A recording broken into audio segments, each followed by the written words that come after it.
Part 1 హిరణ్యకశిపుని తపస్సు. ఒకప్పుడు ఒక రాక్షసుడు ఉండేవాడు. అతని పేరు హిరణ్యకశిపుడు. అతడు బ్రహ్మదేవునిని తృప్తి పరచేందుకు గాఢమైన తపస్సు చేశాడు.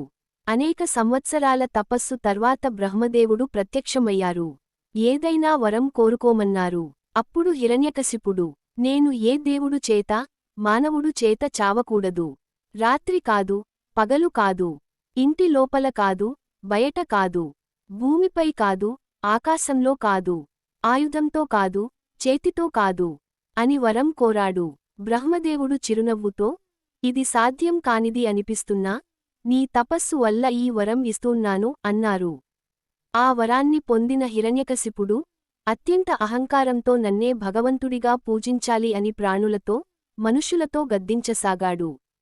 ప్రపంచమంతా అతని భయానికి లోనైంది. కానీ ఒక చిన్న బాలుడు మాత్రం భయపడలేదు. ఆ బాలుడు ఎవరో పార్ట్ 2లో చూద్దాం. మరిన్ని హిందూ పురాణాల కథలు కోసం సబ్స్క్రైబ్ చేయండి. నచ్చితే మీ బంధు మిత్రులకి షేర్ చేయండి.